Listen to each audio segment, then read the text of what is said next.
You ever come home and find an entire neighborhood sitting on land your family owned for 70 years? That was the first thought that crossed my mind the moment my truck tires crunched over the gravel where our cattle used to graze. The air smelled wrong. Not like cedar and dry Texas grass the way I remembered it growing up, but like fresh asphalt and hot concrete baking under a late August sun. I slowed the truck to a crawl, staring through the windshield as row after row of beige two-story houses stretched across the hills that used to belong to my grandfather. 35 of them.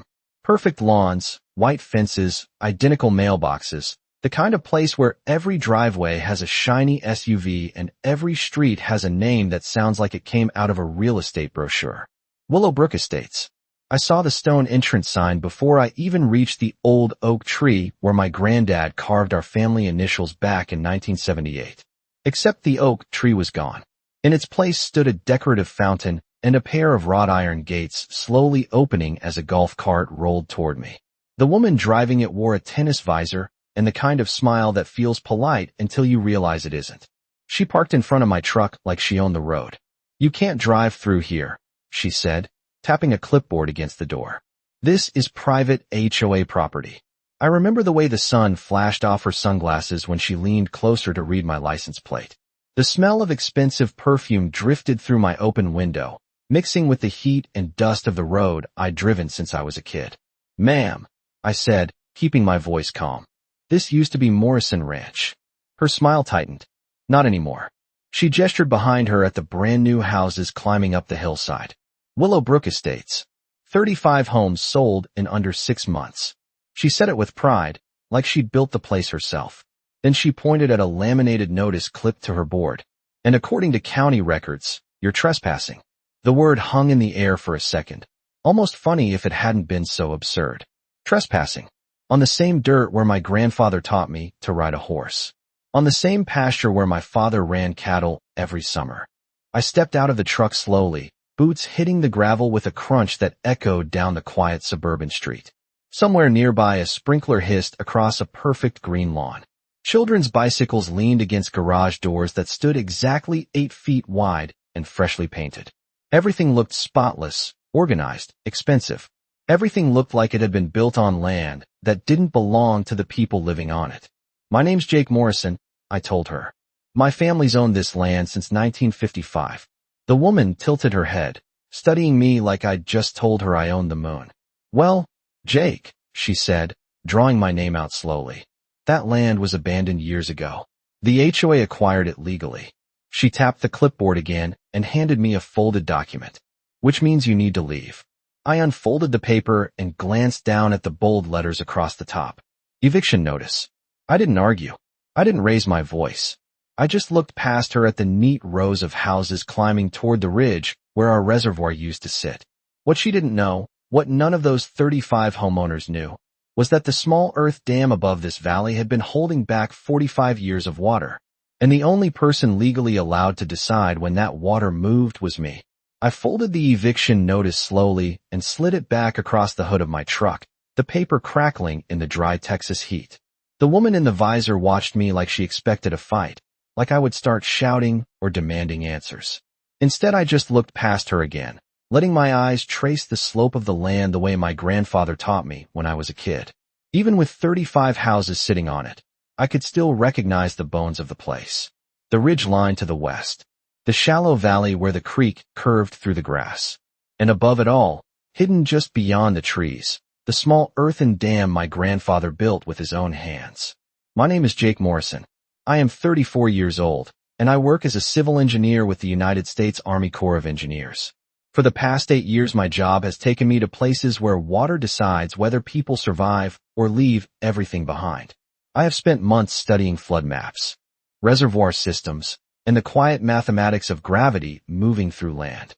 But long before any of that, I learned about water right here on this property. My grandfather, everyone called him Pops, bought these 47 acres in 1955 when Austin was still a small college town surrounded by ranch land. Pops believed land was something you took care of, not something you flipped for profit. In 1978, he built the small dam at the top of our property. Nothing fancy, just packed earth, limestone reinforcement, and a steel spillway gate designed to hold rainwater for our cattle during the dry months. I still remember standing beside him as a 10-year-old kid while he explained how the creek filled the reservoir after a storm. He told me something I never forgot. Water always wins eventually. You can guide it. You can slow it down. But gravity always has the final say. When I was 18, I left for college and eventually joined the Army Corps engineering program. 2 deployments overseas taught me more about water systems than most engineers learn in a lifetime. Wells in desert villages. Flood control barriers outside crowded cities. Places where one badly planned dam could change thousands of lives overnight. While I was overseas on my second rotation, Pops passed away. The ranch transferred into a family trust managed by my sister Claire, who lives in California and works in software design. She loves this place, but land law in Texas might as well be written in another language to her. She hired a local property management company to keep the taxes paid and the fences maintained. Everything looked normal on paper. Taxes paid. No liens. No warnings. No sign that an entire suburban development had quietly appeared on the back half of our land. That was the part that kept turning over in my head as I stood there staring at Willowbrook Estates. Someone had approved permits. Someone had signed construction plans. And somehow 35 homes had been built without anyone realizing the land still belonged to the Morrison family. The woman in the visor cleared her throat like she was tired of waiting.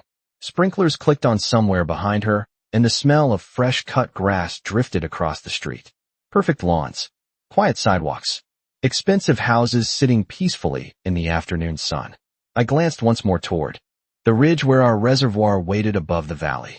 Then I looked back at her and said calmly, I think there has been a very big misunderstanding about who owns this land. The woman lowered the clipboard slightly when I said that, like the sentence had interrupted a script she was used to repeating. Up close I could see the careful polish of someone who believed rules existed for other people. Her visor shaded perfectly styled blonde hair, and the logo stitched on the side of the golf cart read Willowbrook Estates Homeowners Association in elegant green letters. She extended her hand like we were meeting at a garden party instead of standing on land my family had owned for 70 years. Margaret Thornwell, she said, her smile smooth and practiced. But everyone here calls me Maggie. Her handshake was firm, confident, the handshake of someone used to being in charge of a room. Behind her the neighborhood looked almost staged. A landscaping truck hummed quietly down the street. A couple walked their golden retriever along a sidewalk that had not existed a year ago. Wind chimes rang somewhere in the distance, and the faint scent of barbecue drifted from a backyard patio. Everything about Willowbrook Estates radiated the kind of expensive calm that comes from believing the world is stable and predictable. Maggie rested the clipboard against her hip and spoke in the slow, patient tone people use when explaining obvious facts. Mr. Morrison, I understand this might be confusing for you. The county classified this land as an used agricultural property several years ago. The developers acquired it legally through a reclamation process. All the permits were approved. Construction finished last spring. She gestured proudly toward the hillside. And now 35 families have homes here. The way she said families made it sound like the argument was already settled. I watched a sprinkler arc across a perfectly trimmed lawn while a child's laughter carried across the street. For a moment, I imagined what Pops would have thought seeing houses stacked across the valley where cattle used to wander through waist-high grass. Maggie continued like she was delivering a prepared presentation. Willowbrook Estates has become one of the most desirable communities in this part of the county. Property values have already increased 20%. We even have a waiting list for the next phase of development. Next phase. The words settled into my mind with a strange weight.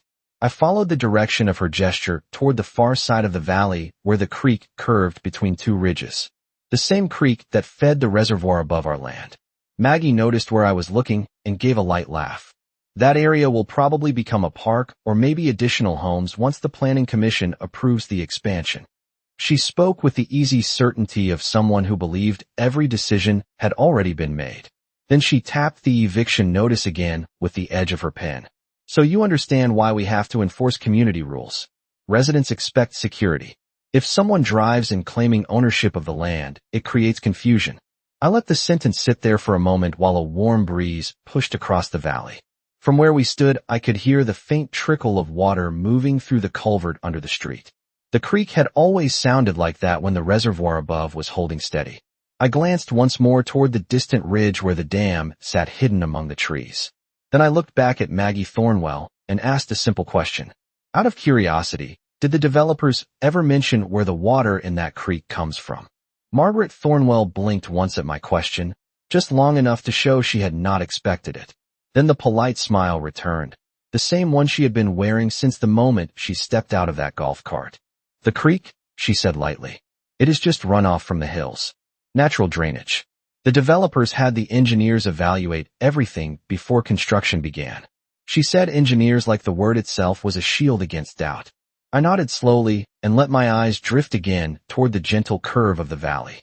The creek she was pointing at looked harmless from here, a thin ribbon of water slipping under a decorative stone bridge near the entrance of the subdivision. The developers had landscaped the banks with neat rows of river rock and young maple trees. It looked peaceful, controlled, almost decorative, but I knew exactly where that water started its journey. 45 years earlier, my grandfather had built a reservoir less than half a mile uphill, hidden just beyond the tree line where the ridge broke the horizon. When the reservoir filled, after a storm, water fed into that same creek Maggie was casually dismissing as runoff. I could almost hear Pops explaining it again in that slow Texas drawl of his. Everything downhill depends on what happens uphill. Maggie was still talking, tapping the pen against her clipboard as if the conversation needed to move along. Look, Mr. Morrison, I understand that returning after a long time away can feel strange. But the county handled the legal process properly. There were public notices, zoning hearings, environmental reviews. No one raised an objection. She gestured around the neighborhood again with the calm confidence of someone standing on paperwork thicker than a dictionary.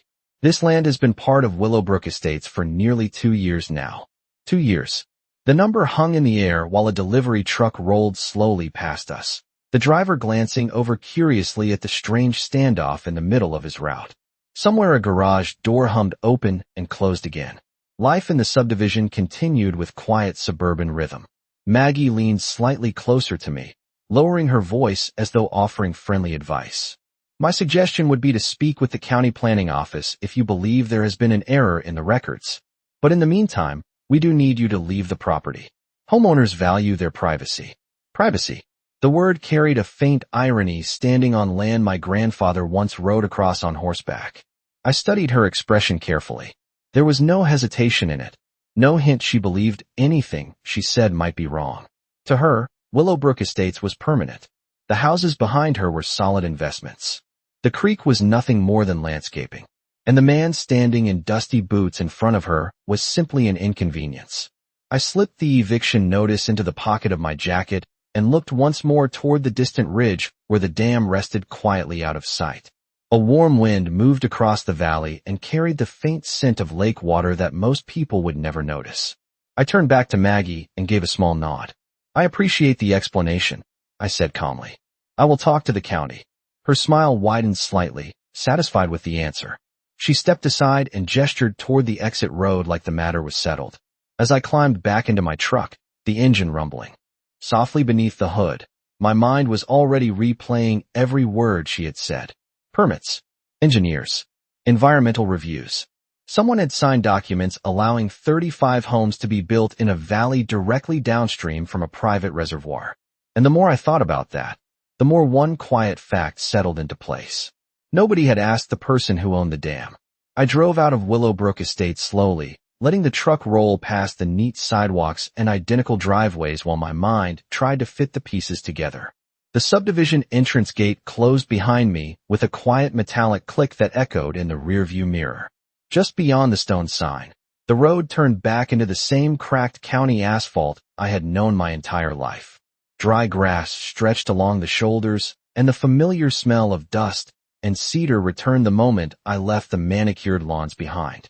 I pulled the truck onto the gravel turnout beside the old cattle fence that still marked the northern boundary of our land. The fence posts leaned a little more than they used to, but they were still there, silver gray from decades of Texas sun. I shut off the engine and stepped out, the afternoon heat pressing down like a heavy blanket. From this spot, I could see the entire valley where Willowbrook Estates now stood, The rooftops lined up in perfect rows like someone had drawn them with a ruler across the pasture. It looked peaceful from a distance. But engineers learn early that appearances do not tell the whole story of land. Land has memory. Land remembers water. I leaned against the hood of the truck and took out my phone to call my sister Claire. She answered on the third ring, her voice carrying the faint echo of an office somewhere hundreds of miles away. When I told her what I had just seen, there was a long pause on the line. "That cannot be possible," she said finally. "The management company never reported anything like that." Claire started reading through emails while we talked, the sound of her keyboard clicking through the phone speaker. Property tax confirmations, routine maintenance invoices, fence repair receipts. Every document suggested the ranch had remained exactly the way we left it. Not a single message mentioned 35 houses appearing on the back 40 acres. After a few minutes she found the file that explained everything. About 2 years earlier, the property management company had received a county notice about a zoning review hearing regarding adjacent development. The letter described it as a routine land classification discussion.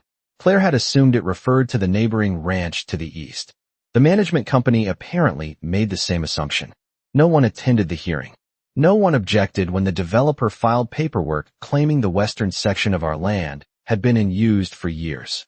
Claire's voice grew quieter as she read the legal language. They called it agricultural abandonment under the County Development Code. I stared out across the valley again while she explained the process. If land appears inactive long enough, developers can sometimes petition the county to reclassify portions of it. The hearing record probably showed an empty chair where the Morrison family should have been sitting. On paper, it must have looked like no one cared about that land anymore. I rubbed a hand across the warm metal of the truck hood and let out a slow breath. Engineers deal with numbers and structures every day, but sometimes the most dangerous mistakes start with paperwork. A quiet hearing, a missing signature, a file placed in the wrong folder. Claire asked if the houses were really finished, and I told her yes. Families were already living there. Sprinklers running. Mailboxes installed. Children riding bicycles down streets that used to belong to our cattle trails. She went silent again before finally asking the question that had already formed in my mind hours earlier. "Jake," she said carefully, "what about the reservoir?" I looked toward the ridge where the dam sat hidden among the trees, holding back 45 years of water just the way my grandfather designed it. The creek flowing through Willowbrook Estates still depended on that reservoir whether the homeowners knew it or not. I watched the sun reflecting off the rooftops in the valley and answered quietly. "Claire," I said, "I do not think the county records mention the dam at all." I stayed there on that gravel turnout long after the call with Claire ended, watching the valley the way an engineer studies a blueprint. Once you understand how water moves through land, you start seeing things other people miss. The roofs of Willowbrook Estates glinted under the late afternoon sun, each house sitting on carefully graded lots, streets sloping gently toward storm drains that carried runoff straight into the creek. It was a clean design, efficient, the kind of development plan a city planner would approve without hesitation. But every system has a starting point, and I knew exactly where this one began. The reservoir above the ridge held back millions of gallons of rainwater every season. Most of the year it sat quiet and calm, feeding the creek at a slow, steady rate that made the valley green even in dry summers. My grandfather designed it that way so our cattle would always have water. What the developers apparently never realized was that the reservoir was not a natural lake. It was a controlled structure. I climbed back into the truck and drove along the old ranch road that still wound up the western ridge. The asphalt from the subdivision faded quickly into packed dirt, and soon the sounds of lawnmowers and sprinklers disappeared behind me. The road narrowed between cedar trees that had grown thicker since the last time I drove it years ago. After a quarter mile, the dam came into view exactly where it had always been, a low curved wall of packed earth stretching across the shallow valley. The steel spillway gate stood in the center, weathered but solid, the same gate Pops and I had painted together when I was 12 years old. I parked beside the old maintenance shed and stepped out into the quiet. Up here the air smelled like lake water and warm grass instead of asphalt and fertilizer. The reservoir spread out behind the dam like a sheet of glass, reflecting the orange glow of the setting sun. Dragonflies skimmed across the surface, and somewhere in the reeds a frog croaked lazily. For a moment it felt like stepping back into childhood. I walked along the top of the dam, boots crunching softly over gravel that had not been disturbed in years. The spillway control wheel still sat in its steel housing beside the gate. A simple mechanism. Turn the wheel and the gate lifts, allowing water to flow through the concrete channel and down into the creek below. Gravity does the rest. I ran my hand along the metal railing and looked down the slope toward the valley where Willowbrook Estates now stood. From this height, the rooftops looked smaller, almost delicate, like a model. Neighborhood someone placed on a tabletop. The creek wound through the center of the subdivision exactly where it had always flowed.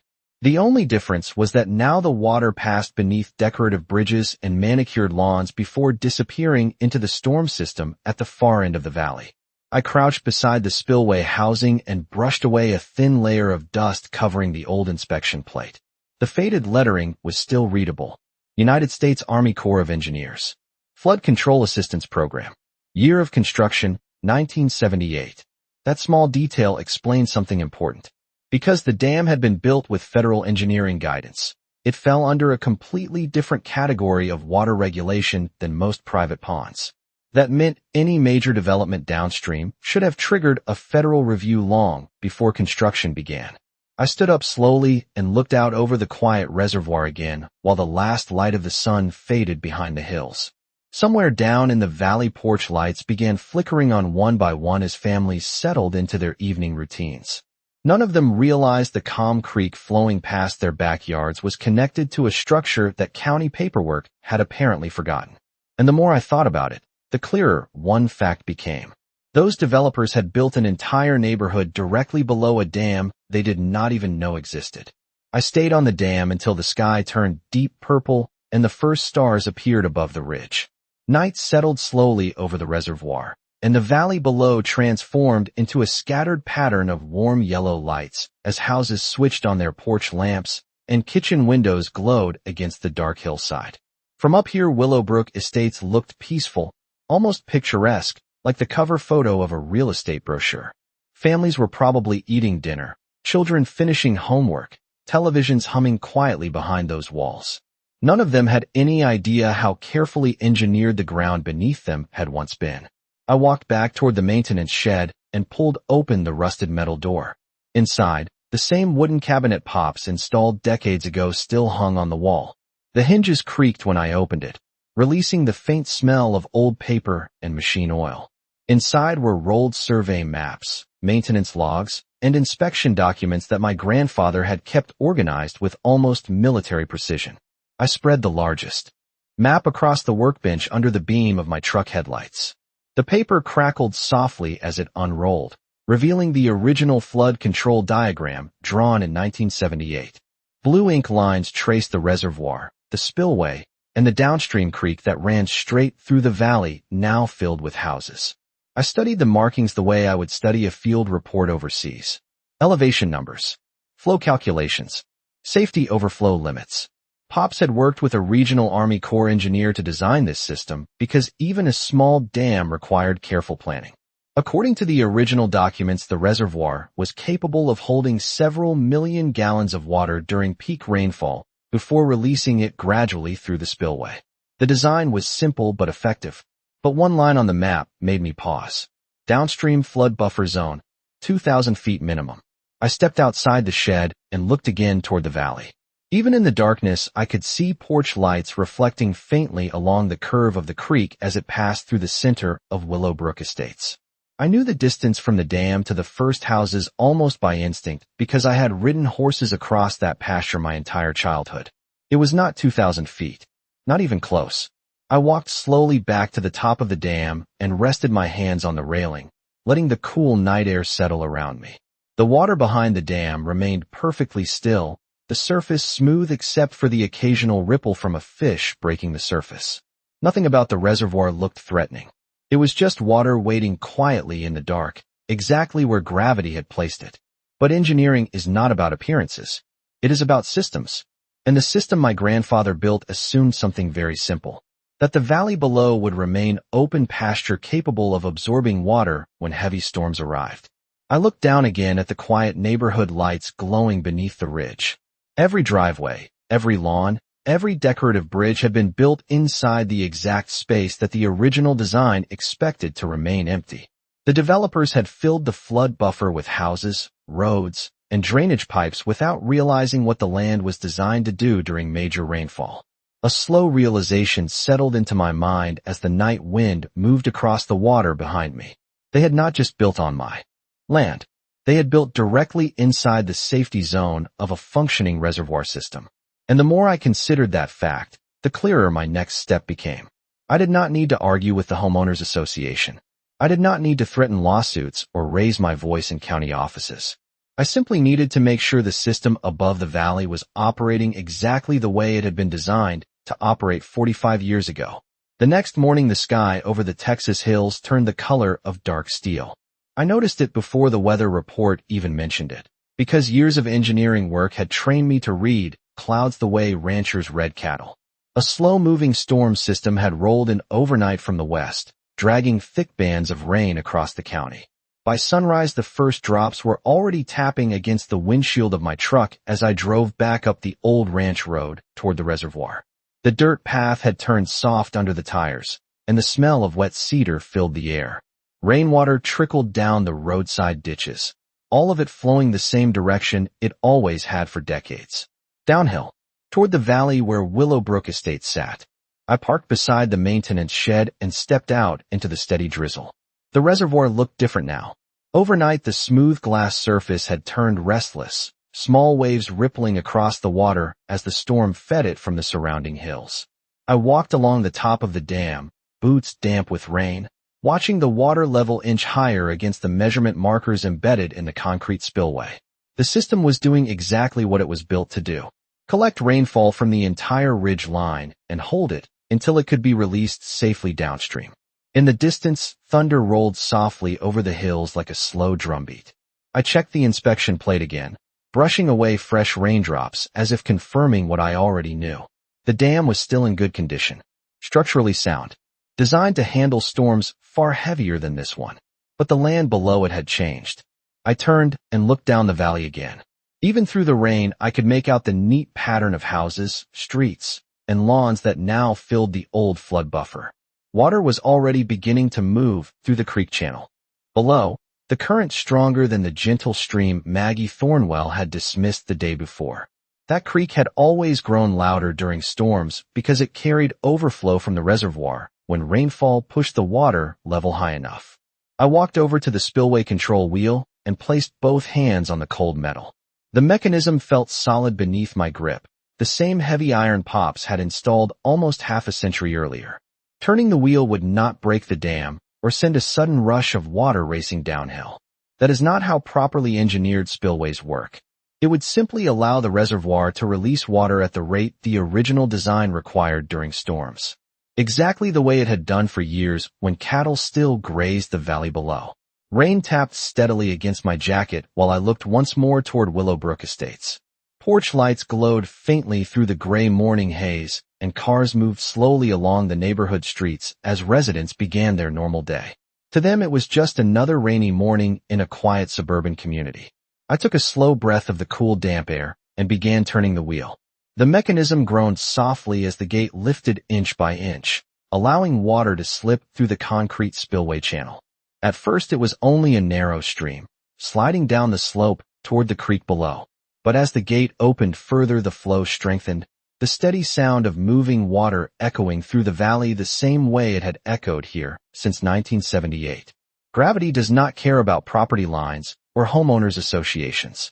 It simply follows the path the land gives it. And the land beneath Willowbrook Estates had been designed to carry water long before the first house was ever built. Rain continued through most of the morning, steady and patient, the kind of storm Texas ranchers have relied on for generations. Up on the dam, the reservoir slowly released water through the open spillway exactly the way the design intended. The flow strengthened as runoff from the hills joined the system, and the creek below began to move with a deeper sound, a constant rushing that echoed faintly across the valley. I stood beside the railing watching the water slide down the concrete channel and disappear into the trees where the creek curved toward Willowbrook Estates. There was nothing chaotic about it. No sudden surge. just gravity doing what gravity always does. By mid-morning, the rain had turned into a steady curtain over the hills, and the reservoir level reached the mark where overflow normally began during a strong storm. The spillway handled it smoothly, releasing a controlled stream that followed the same path water had followed here for decades. Down in the valley, the creek widened along the landscaped banks the developers had built around it. Decorative stones disappeared beneath the moving current, and the shallow channel that once looked like a quiet design feature began behaving like the natural drainage system it had always been. I could see cars slowing along the neighborhood streets as residents noticed the rising water along the creek path. A few people stood under umbrellas near the small bridge at the center of the subdivision, watching the current move beneath it. From up on the ridge, it looked like a perfectly normal response to a rainy day, but the difference was that the valley was no longer open pasture. Water flowed through culverts, across lawns, and along drainage pipes that had never been designed for the original flood buffer calculations. The system below was trying to handle water that the land itself expected to spread across open ground. Around noon, my phone rang. The caller identification showed a number I did not recognize, but the voice on the other end was immediately familiar. Margaret Thornwell sounded less composed than she had the day before. She asked if I knew why the creek running through Willowbrook Estates had suddenly grown so strong during the storm. I looked out across the reservoir behind me and listened to the steady rush of water through the spillway. Then I explained calmly that the dam above the valley was operating exactly the way it had always operated during heavy rainfall. There was a long silence on the line before she asked the question that probably should have been asked before the first house was built. She wanted to know why the developers had never been told about the reservoir. I told her the truth, because nobody ever asked the Morrison family. By late afternoon, the rain began to ease, and the reservoir level stabilized as the spillway continued releasing water at a controlled rate. Emergency vehicles had appeared near the subdivision entrance, and county engineers were already studying the creek flow as it moved through the development. It was not a disaster. It was a lesson written in water and land. From the ridge, the neighborhood looked quieter now, the streets reflecting gray clouds while the creek continued its steady course toward the lower valley. I rested my hands on the railing of the dam and watched the final drops of rain ripple across the reservoir surface. My grandfather used to say that land does not argue with people. It simply waits until the truth reveals itself. And as the storm clouds moved east and the valley slowly drained back toward calm, the truth about that land had finally begun to surface.